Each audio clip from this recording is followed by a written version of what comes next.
Bueno, si us sembla, començarem l'acte. Bona tarda a tothom.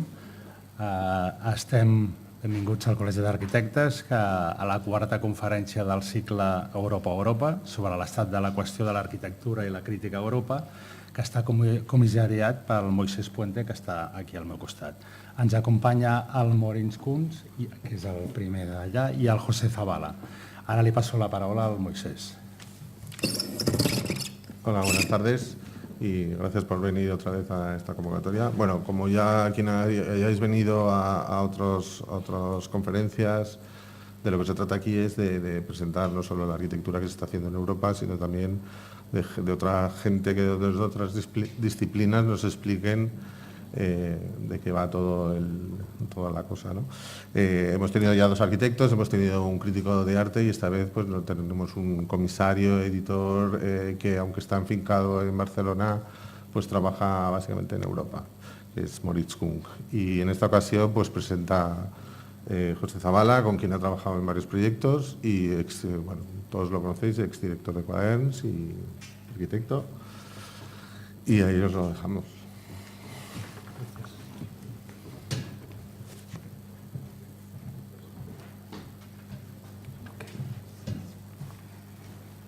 I prepared a small paper. I am delighted and honored to introduce Moritz Küng at today's event within the EUROPA lecture series. Moritz Küng is based in Barcelona and was trained in the construction design, architecture and art history fields in Zurich, Amsterdam and Brussels to establish himself as a prolific curator and book editor on art and architecture. In his almost 30 years of professional practice, Moritz has been responsible for numerous works of impressive quality, ranging from organizing exhibitions and events to the production of any kind of printed matter, books, catalogs, publications, works done by himself or in collaboration with renowned local and international artists and architects. I would like to mention his character as an accessible professional, totally devoted to the cultural development of the arts scene, and more in particular to the young local generations, something for what I personally feel very lucky and grateful about. In this regard, his influence within this young artistic context is something already plausible. But what I consider of the most important about Moritz is the definition of his position, working at the interface of architecture and art.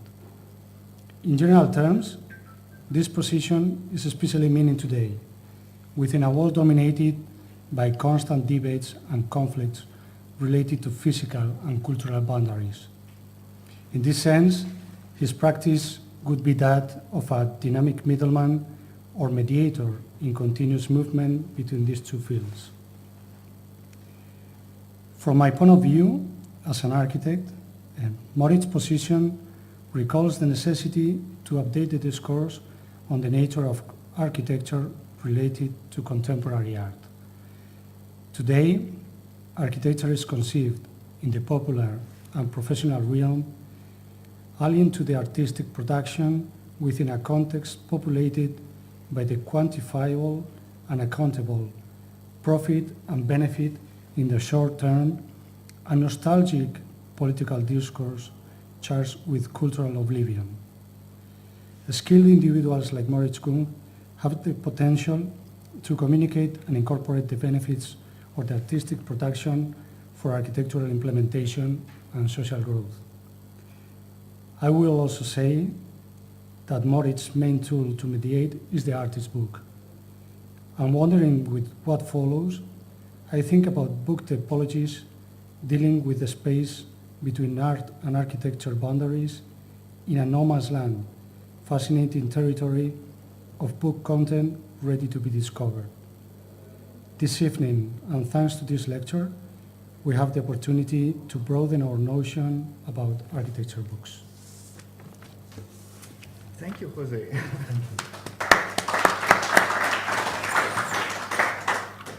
Thank you very much, Jose, for your really touching introduction. Thank you, Moisés, for inviting me to give a talk here, and thank you all for coming. Please do apologize that I will give my talk, The Architecture of Books, on architecture in English. But I hope you still will enjoy the presentation, since this is mostly based on slides. I recently started to research about a specific type of book, namely the unprinted book with only blank pages.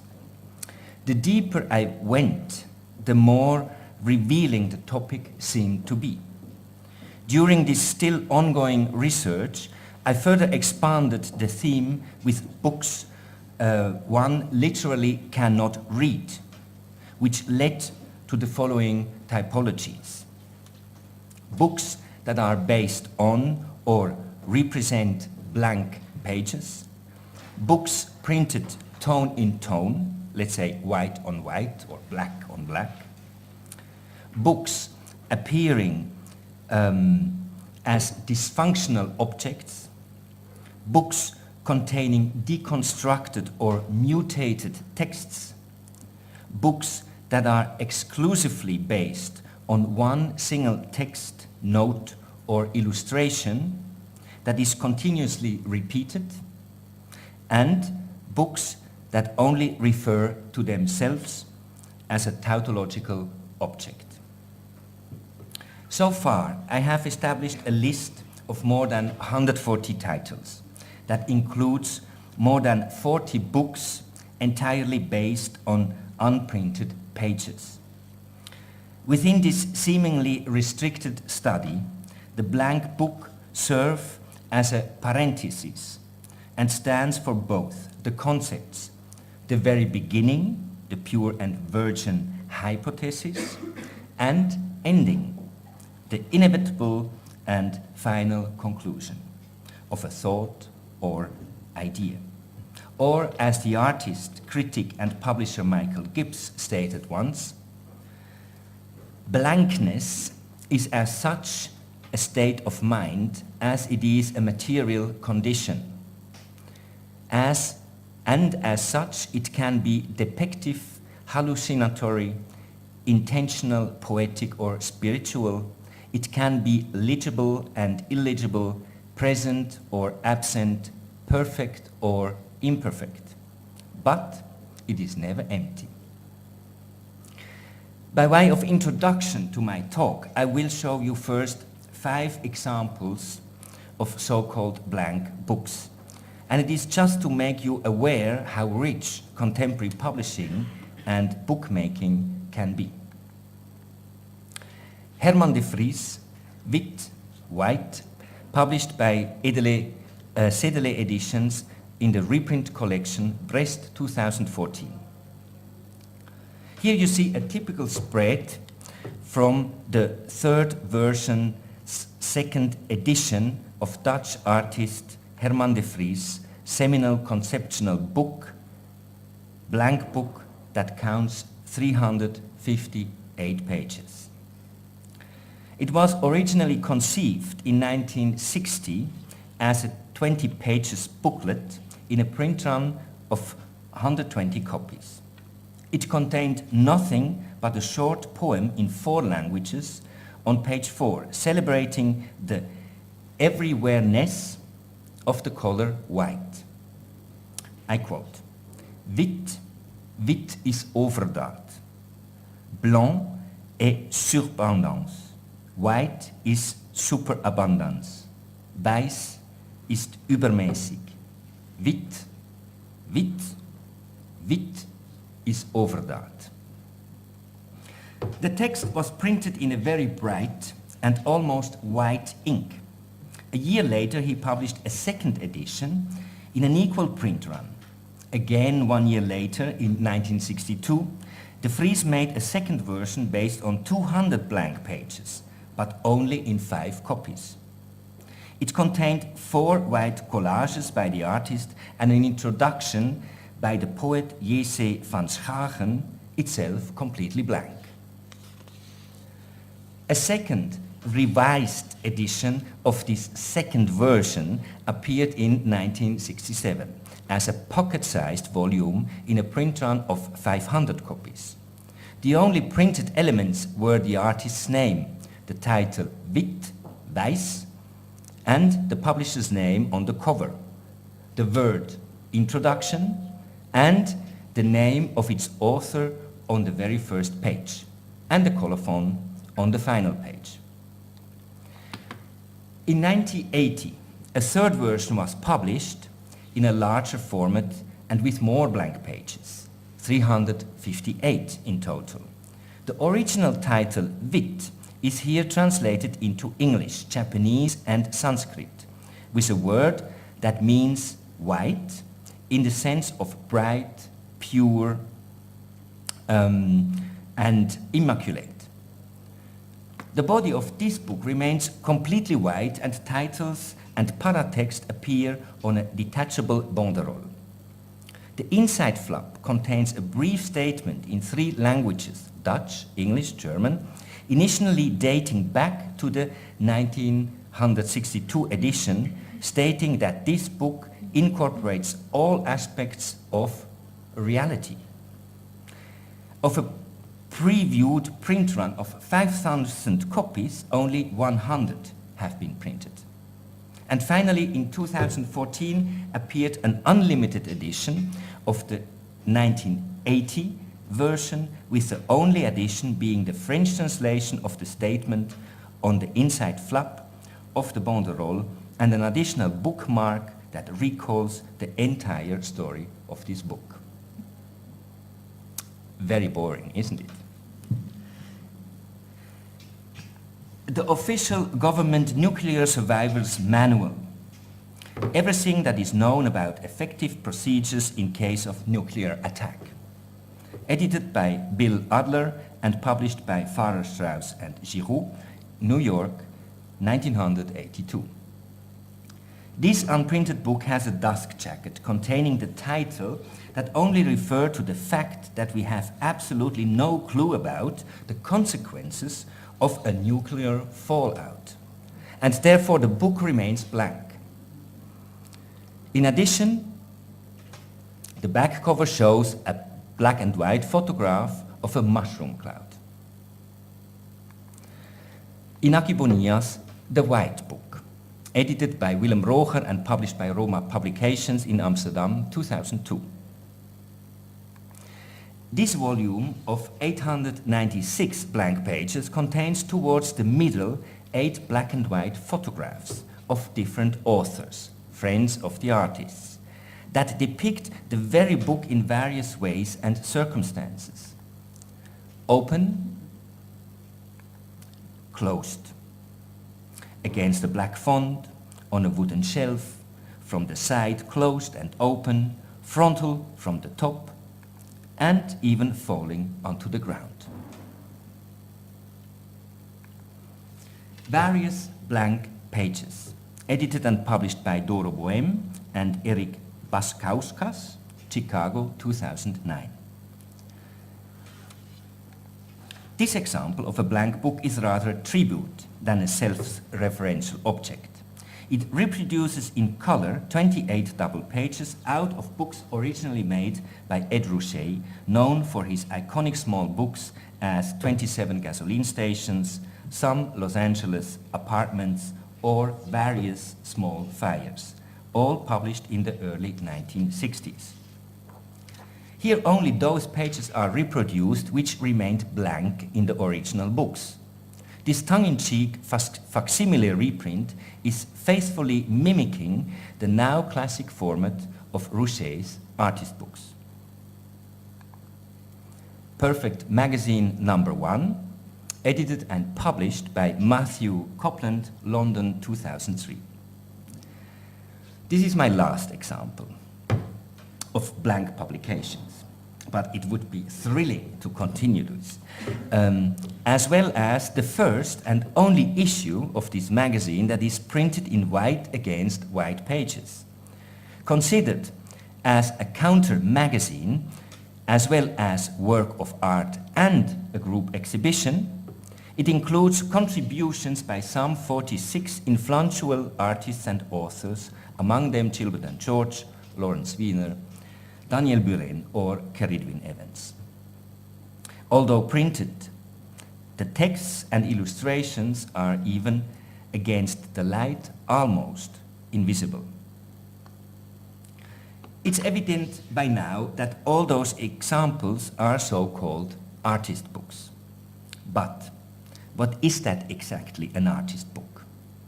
Over the years, many people tried to give a definition, and up-to-date specialists still didn't find a common definition for that. Let me quote here just two distinguished persons. On one hand, Marcel Duchamp, godfather of conceptual art, who once said, "An artist book is a book made by an artist." And on the other hand, the editor, publisher, archivist, and librarian Guy Schranen gave a somehow less tongue-in-cheek definition. The artist book is not an art book. The artist book is not a book about art. The artist book is an art book. An artwork. That artist book is a book in the most proper sense of the word. The artist book is not only a herald of ideas, it is the idea. The artist book is a book as a book. Having arrived at this point and being invited by Moisés, I was wondering what the equivalent of an artist book in architecture might be. Is there such a thing as architect's book? And here I don't necessarily mean an architecture book, though a book on an architect. I rather mean a book that itself has the potential to embody architecture, a book that is a piece of architecture, though a space on its own right. Going through my own library shelves, I learned that my collection of architecture books is quite limited. So I do apologize if my panorama that I reveal now is not very wide. On the other hand, I also discovered that it would be worth the effort to start investigating in depth the typology of the architect's book.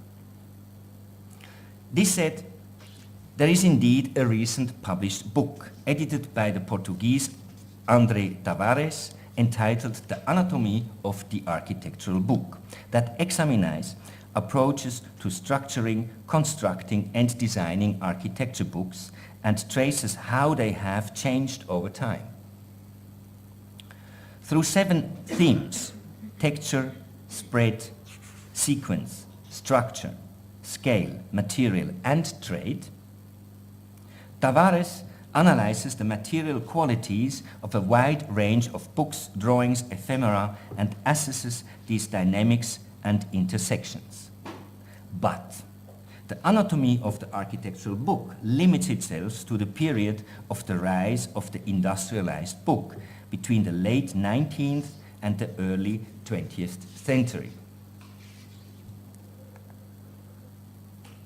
Seeing that the phenomenon of the artist's book only occurred in the early 1960s, actually as a consequence of the Fluxus art movement, and that the term artist books only has been introduced for the very first time in 1973 on the cover of this small catalogue published on the occasion of an exhibition at the Moore College of Art in Philadelphia, my own subjective chronology of the architect's book starts in the early 1990s.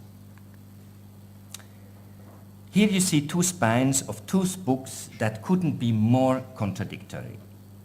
The one to your left is bound on boards and 9 mm thick, with a straightforward cover typography in black on white, slightly oversized, with a modest 48 pages.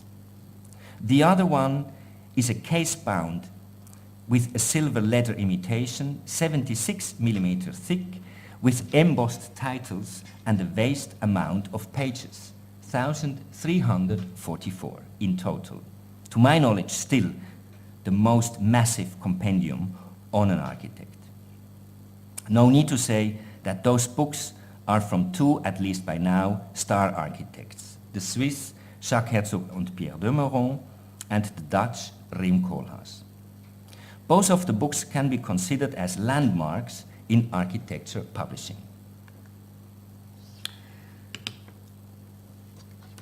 Architektur von Herzog und de Meuron, fotografiert von Margareta Krischanitz, Balthasar Burkhardt, Hanna Villiger und Thomas Ruff mit einem Text von Theodora Fischer, edited by Cesar Menz and published by the Verlag Lars Müller, Baden in 1991. This book by HDM, their fifth monograph, appeared on the occasion of their exhibition in the Swiss Pavilion in the frame of the 5th Architectural Biennale in Venice in 1991. Their exhibition concept was truly novel, and so the catalogue that went with it. HDM didn't show any models, nor plans, or sketches. Instead, they invited 4 photographers, the ones mentioned on the title, the Swiss Balthasar Burkhardt and Hanna Villiger, the Austrian Margareta Spilutini, then wife of architect Adolf Krischanitz, and the German Thomas Ruff. Seen that at the time photography gained in the art world more recognition as an artwork on their own right and not so much as a document, as well as the particular interest of the architects in collaborating with artists, at the time more particular with the painters Remi Zaug and Helmut Federle, it was unprecedented that they commissioned not only one but several photographers to capture their buildings from a subjective point of view. HDM introduced a new way of looking at architecture by presenting those 4 different approaches, which could be considered as the secondary gaze by Margareta Spilutini, the individual mythology by Burkhardt and Villiger, or as a portrait by Ruff. Without going too much into detail, here some spreads. That is the introduction page that included an illustration of Johannes Vermeer's view on Delft, which is actually there because of that moment of looking at or perceiving an urban space. Margareta Spilutini's records of the Schwitter building in Basel,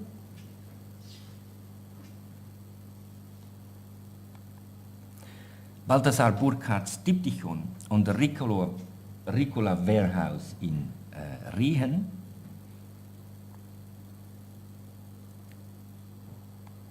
Hanna Villiger's blown-up Polaroid photographs of, again, the Schwitter building, and Thomas Ruff's only but monumental photograph of the Ricola warehouse. A spread towards the end of the catalogue gave some detailed and visual information of all the 4 exhibited projects. Small, medium, large, extra large. OMA, Rem Koolhaas and Bruce Mau, edited by Jennifer Siegler and published by O10 Publishers, Rotterdam, 1995. Pardon.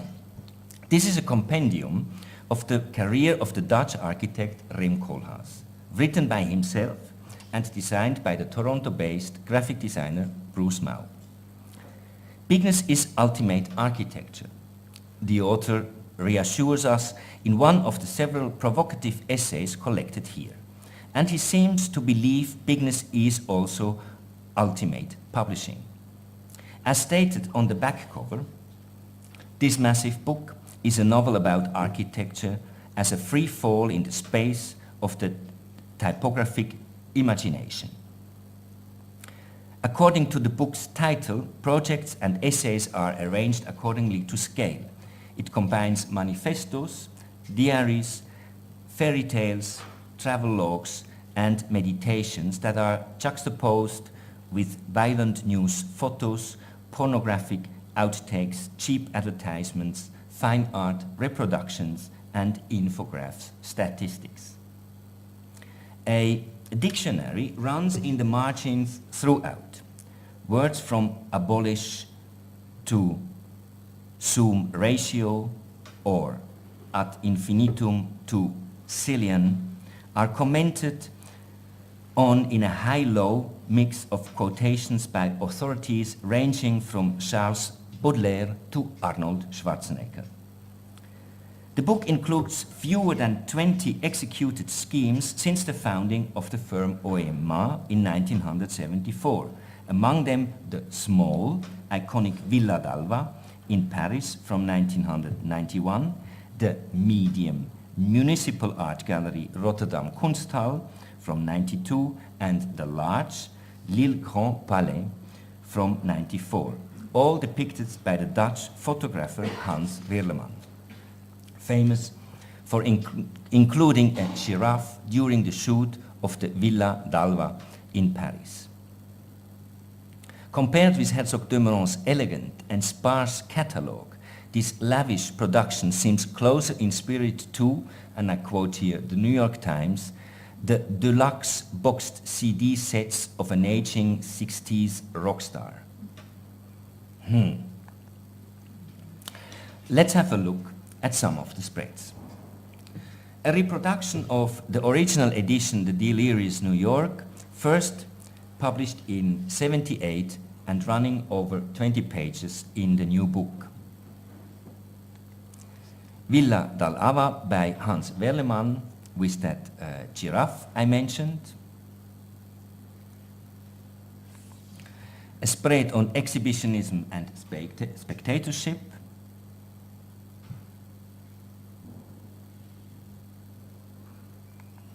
A comic by Thomas Kohlhaas.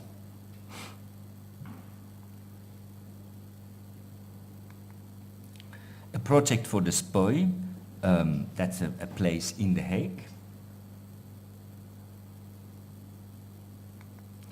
Two spreads about Lille Grand Palais that indicates somehow the scale of this project. And, very surprising, The White Sheet, A Dream, speaking about blank books.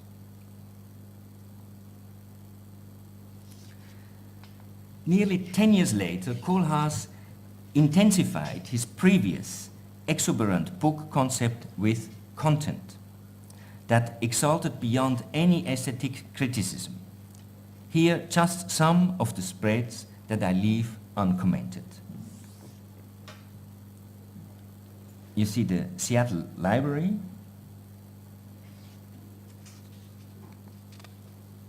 a spread about the Guggenheim Hermitage, and the CCTV headquarters in Beijing.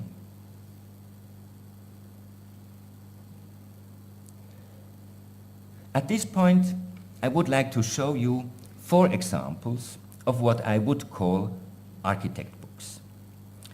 Books that appear at the first sight not really serious, but embody in a very convincing way the mentalities of the authors and the politics they may follow, regardless the search for fame or recognition. But these are books as well that probably haven't been published without the statements made by Herzog de Meuron and Rem Koolhaas, and maybe only to contradict them. B&K Plus, Brandlhuber, Arno Brandlhuber, Tiere und deine Freunde. Self-published, Cologne, 2001. The title, Animals Plus Your Friends, is enigmatic. So it is the content of this very modest booklet. Arno Brandlhuber, now considered one of the most influential architects in Germany, questioned, undermined, and altered already at the very beginning of his career so-called established conventions, building regulations, spatial sequences, and alternative forms of living. His very first self-published catalogue cites the well-known series of Pixie reading booklets for children that are published in Germany since 1954, with more than 2,200 different titles, including Piglet, Family Beer and Travel, The Hen and the Bread, or Ladybug's Happiness, printed all over in nearly 300 million copies. Similarly to that, the B&K Plus cover shows a Bambi that is caressed by a neatly dressed, innocent little girl on the meadow. Is this really meant to be serious? Each of the 7 double pages present an image of the native fauna: a butterfly, a sparrow, a robin, 2 kittens, horses, a squirrel, and a roo, together with realizations of the architects, photographed by Mark Raeder. His shots appear like mirages of a miniaturized world. By applying a partial depth of field, the photographer achieved an ambiguous out-of-focus effect where the architecture not only appears in acute model scale, but also manifests itself as a role model and exemplary typology. It is evident that Brandlhuber here is mocking with the ambitions of architects to get their work somehow published, to promote at the same time their own practice. But on the other hand, this little booklet is setting a tone that is absolutely adept to make new and other audiences aware for our environment.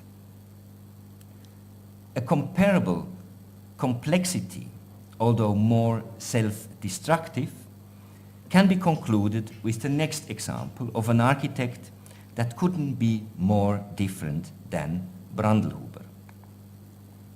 François Roche, RNZ, 2050/Bitterness, published by Éditions Mix, Paris, 2007.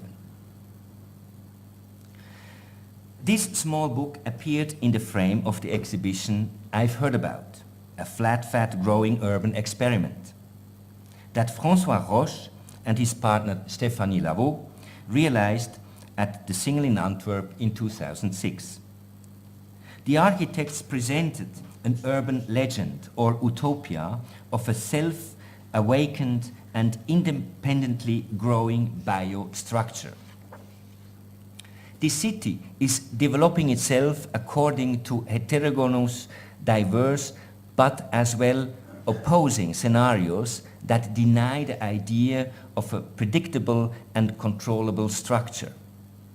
Set in the future, the year 2050, the architect and inventor of the city, an aged François Roche, looked back on his own career.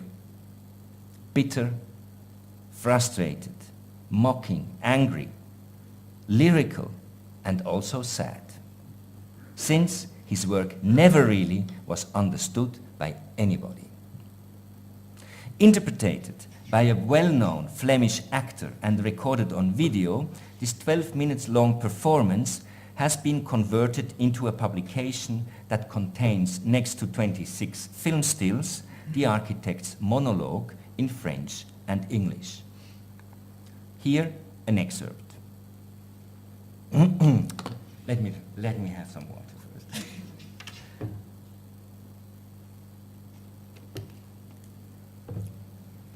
I try now to do a reenactment, but I'm too clumsy for that. It's useless. I'm sick of it. Should I quit? It's killing me. It's useless. Anyway, it's useless. No one has really taken up this urban structure. My urban structure. No successors? I've Heard About has become a dead both. You've made it into a filthy heap. No one has gone further. In fact, no one wants to go there at all. How long has it been now? 50 years? Really? 50 years already? All they had to do was listen to me. The recordings exist. It still exists.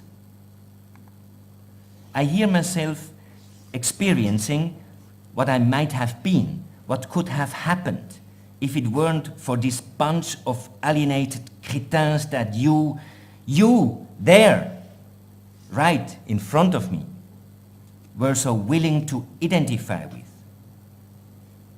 If it weren't for that fear, that pathologic fear on the unknown of anything really unprecedented and new that you hide behind and use as an excuse for your own passivity.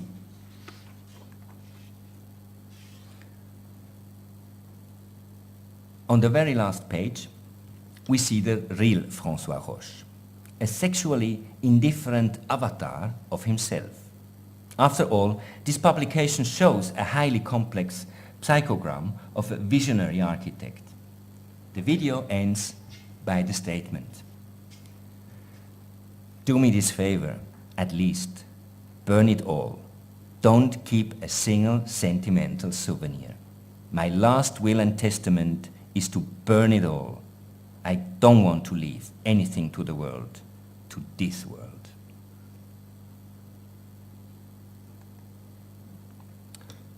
Something different.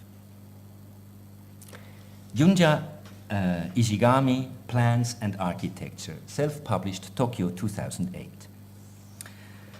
Although projected here at large, this is once again a very tiny booklet, square in format and measuring only 74 by 74 millimeters, published on the occasion of Ishigami's exhibition at the Japanese Pavilion in the frame of the 11th Architecture Biennale in Venice. Ishigami, known for his light-filled minimal structures, created here spaces of great beauty and serenity which imposed themselves with unusual iconic strength. The inside of the Japanese pavilion appeared nearly empty, but was covered all over with fragile and ephemeral drawings of different garden buildings. A couple of small greenhouses scattered around the outside gave the surrounding the atmosphere of an interior landscape. His publication embodies perfectly the ambience and mentality of his modest but highly sophisticated intervention. Here you see the content page listing 28 projects for the garden buildings. Here, let's say, a section of the Biennale contribution in Venice.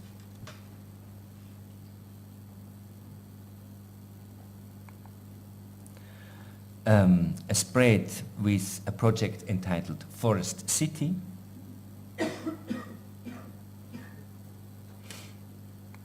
And another spread for a project entitled River City.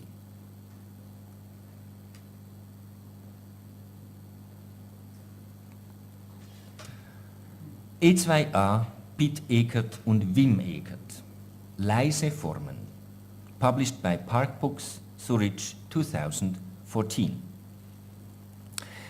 This monograph by the Swiss architects Piet and Wim Ekert is the most recent in this selection, and the only one presented here that rather look like an object than a book.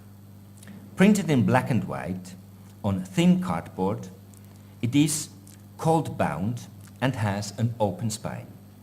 The book is done in such a sophisticated way that one can't see any traces. Here a detail: expect the stains, which are my responsibility. Appearing, though, as an object, the book only shows models that once more look like sculptures. photographed by John Neyman. The architects remarked, "The models are three-dimensional sketches, whose quality lies in the elucidation of the essential through the deliberated simplification of the real." The book object is completed towards the end with an overview of all images, sparse comments on each project, and an essay by a neurobiologist that perfectly matches the shape of this stunning book. Here a photograph of a model, though, from a high-rise building, Diakonie Bethanien in Zurich. The same project in a different light condition.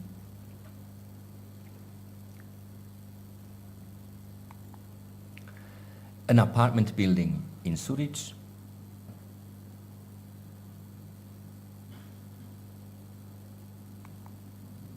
A commercial center in Zurich.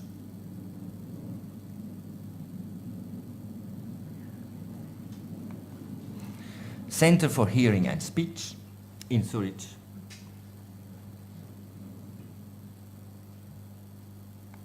And a project for the State Library in Stuttgart. I was asking myself, is this now pretentious, such a book? And I mean, to really ask that question, I think it's important to see that book physically. But I don't think so. These architects became aware that the book on architecture can be a project on its own, an architect's book. The last example here is of a different order, since the book, The Architect, in question is rather known as a philosopher, and the publisher is the oldest artists' association in Europe. Nevertheless, I regard it as an exemplary architectural book by its homogeneity. Sorry, that was a spread. Here we are. Wittgenstein House, ein Pressespiegel, edited by Otto Kapfinger and Bernhard Leitner, published by the Vienna Secession, Vienna, 1989.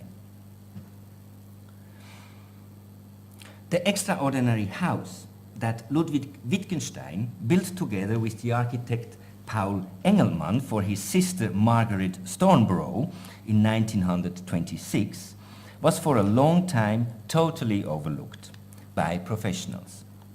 Back in 1969, the Hayers put the property on sale.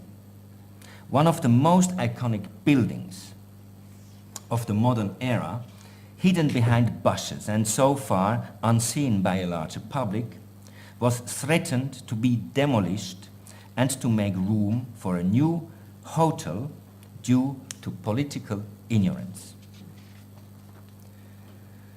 The publication documents the unprecedented scandal based on clippings from 38 newspapers that appeared between June 18 and August 27 in 71.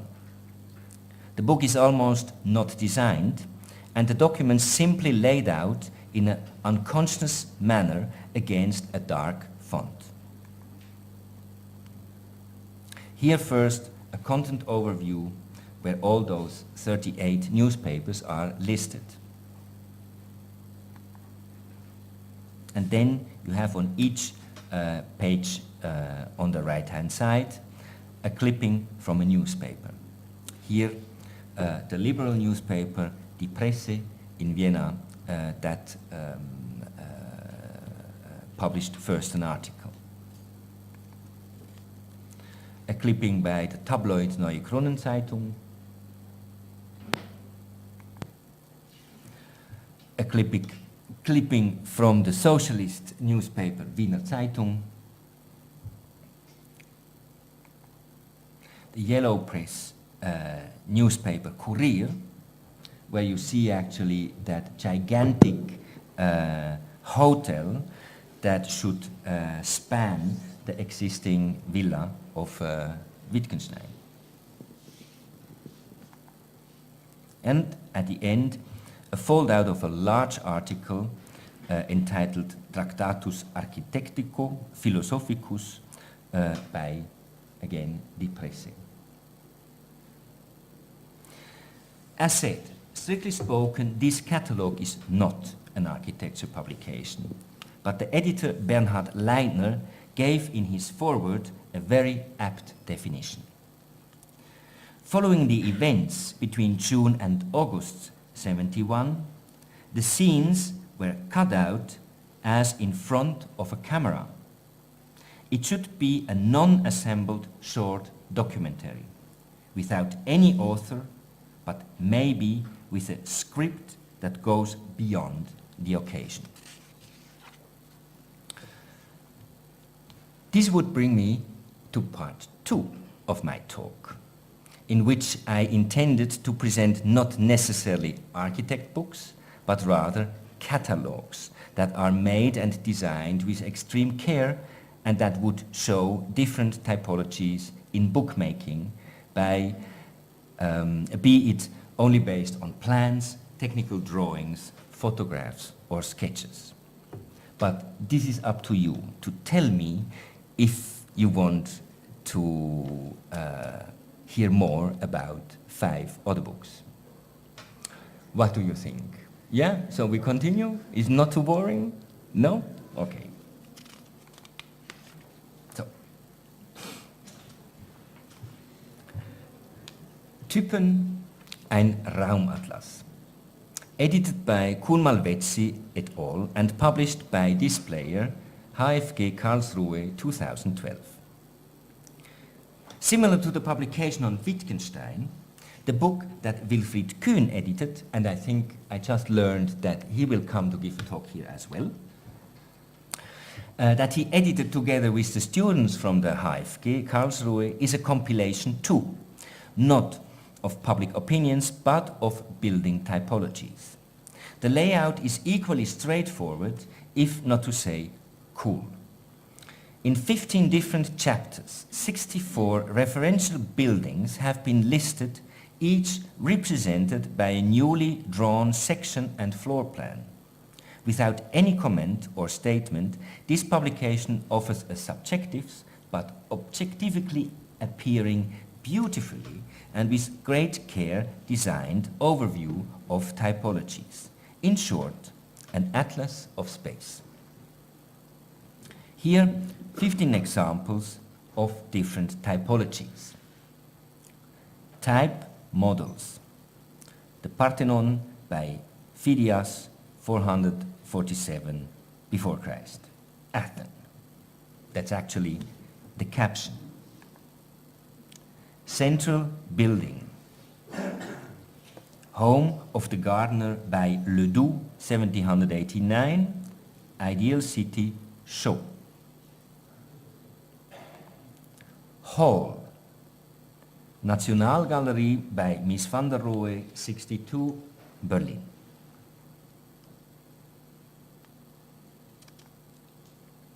Gallery. Schaulager by HDM, 1999, Basel.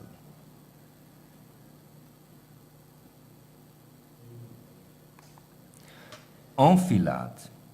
Altes Museum bei Schinkel, 1823, Berlin.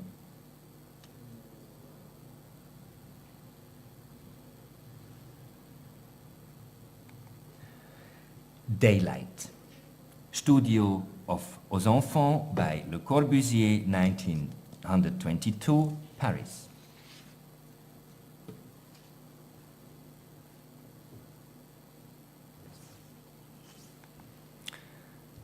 Stacked Halls. New Museum by Sana, 2003, New York.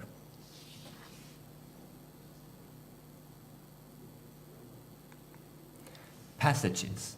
Crystal Palace by Joseph Baxton, 1851, London.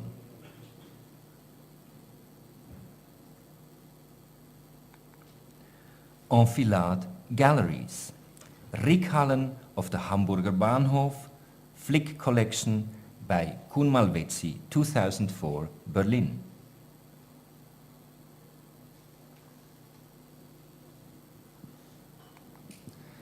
eclectic combinations. Staatsgalerie Stuttgart by Sterling, 1974, Stuttgart.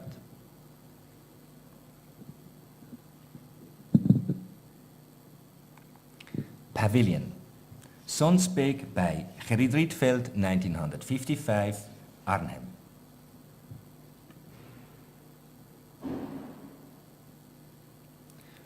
Pavilion ensembles. Vitra Compound, several architects since 1981.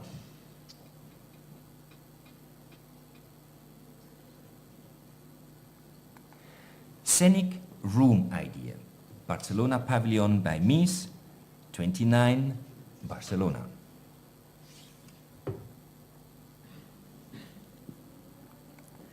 City Analogy. Museum Abteiberg by Hollein, 1975, Mönchengladbach.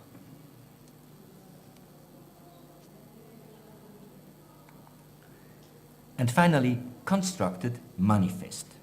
Haus Wittgenstein by Paul Engelmann und Ludwig Wittgenstein, 1926, Vienna. A similar approach to an atlas can be perceived at the following publication. Daseleer and Kimpe and Poulard, Selectieprojecten 2001-2007, published by the Single Antwerp 2007. This 224-page volume document not only shows the work, but as well the design process of those three Belgian architects, which is, as such, quite particular. All of the 97 realized or non-realized projects are only shown with technical drawings in such a way that the reader can witness the different stages of the design process. So it shows as well, let's say, failed thoughts. Here just one example that shows some of the 9 variations of the making of a building, a conversion and extension of a photo studio. Well, this is at the beginning the spread where the text is placed in the dust jacket, because the book itself has no text at all, although the body of the book. This is the existing situation. This is a preliminary draft, 1. A second draft, a third draft, a 5th draft, a 9th draft, and the final project.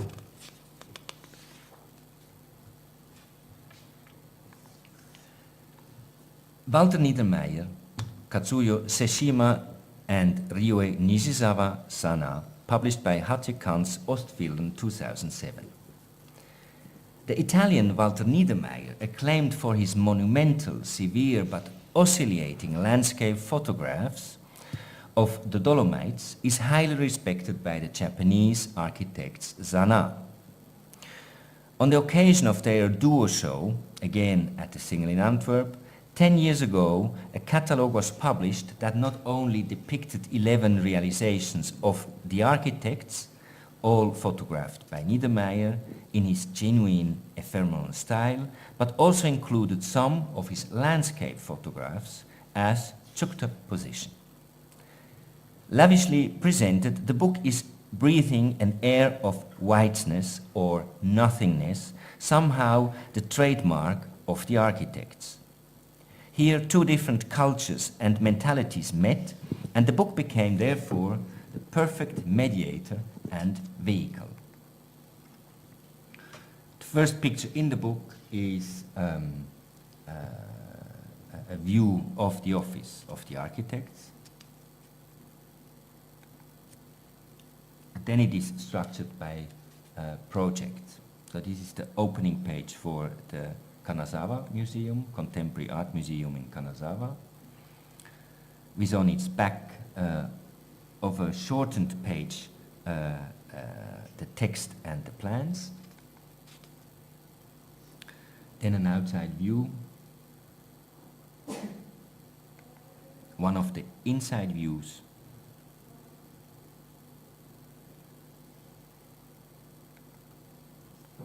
And then inserted in that particular section a work of Niedermeyer, Alpine landscape, the Theodul glacier.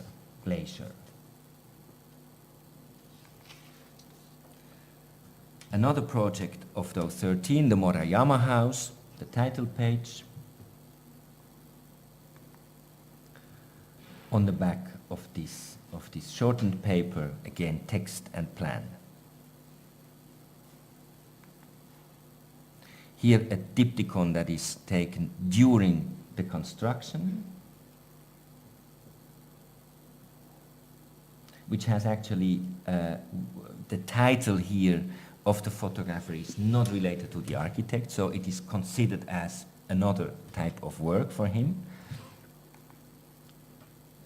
A view of the houses.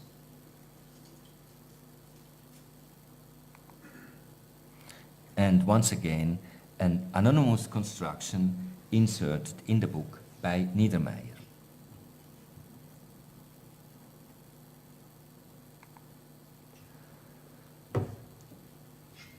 A book that I personally find very strange, maybe because it has a very, very limited print run, is one of the first publications, if not the first, by another Swiss architect, Peter Merkli, edited by Thomas Boga, by Boga Editions, Zurich in '89.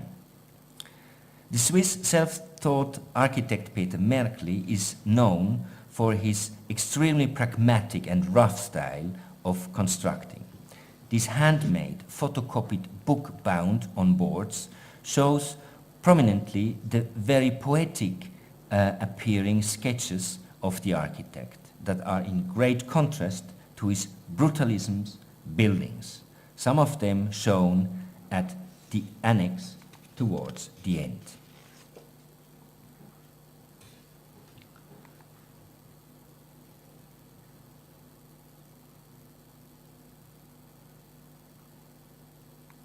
So this is, for me, a kind of a sketch that is very particular. I mean, when you look into publications, which you have a lot, where sketches by architects are published. This is even a tipped-in color photocopied paper, a text, and then again photocopied some photos and plans of Merkli's buildings. The last book that I present here, I just noticed it's again a Swiss, is of Christian Keretz, entitled Conflicts, Politics, Constructions, Privacy and Obsessions, published by Hattie Kanz, Ostfildern, 2008. The title of this very first monograph by Swiss architect Christian Keretz refers as well to the very structure of the book. He assigned to each of the 4 chapters a project which is in turn reproduced with a particular insert. So conflicts stands for the house with one wall and the difference of opinion with his client. The insert shows a set of sketches. Politics stands for the Museum of Contemporary Art in Warsaw and the ongoing disputes with the overhead on which grounds the project has been abandoned finally. The insert shows only clippings of local newspapers.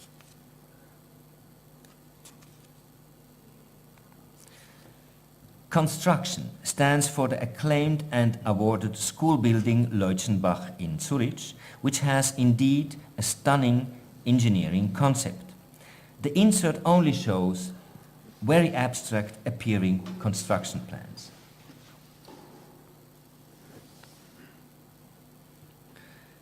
And privacy stands for the housing project in which the architect himself lives in a unit. The insert here, most interestingly, since Keretz is as well trained as a professional photographer, shows unsteady, somehow clumsy taken snapshots of his own apartment.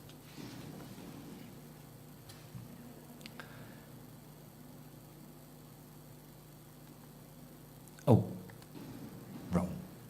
So far, I have only reviewed 13 books, and of course, many others could be considered in that group. But I sincerely believe that architects should pay more attention to the space called book.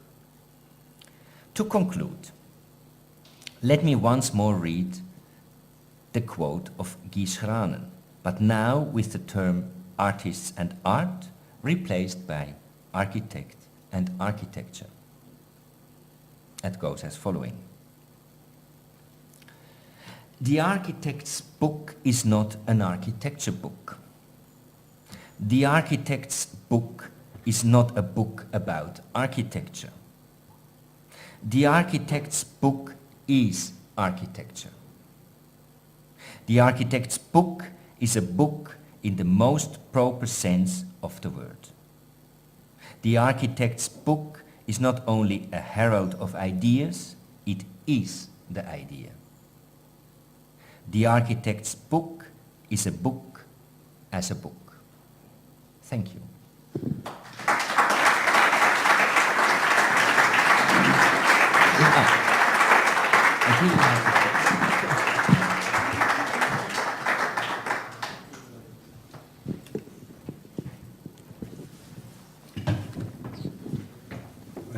Bueno, si queréis, ¿alguien tiene alguna pregunta? ¿Alguien tiene alguna pregunta? ¿Quiere hacer alguna pregunta? I know that Moisés does not like that No, questions are asked. Siempre ya sabéis que tenéis lo de las cervezas. And it y is la always a very charlita. penibel moment. Sí, es mucho más interesante. Gracias. No, gracias, Moritz. Deciros que por un problema de coincidencia con otros ciclos que pasan en Barcelona se desfasará, entonces en la siguiente no será dentro de 2 semanas, sino dentro de 3. Y así no coincidimos para las pocas cosas que hay en Barcelona, pues para que no coincidimos las mismas semanas. Así que la próxima será el día 30 con Küng Malvezzi. Y muchas gracias, Moritz. Y a las cervezas.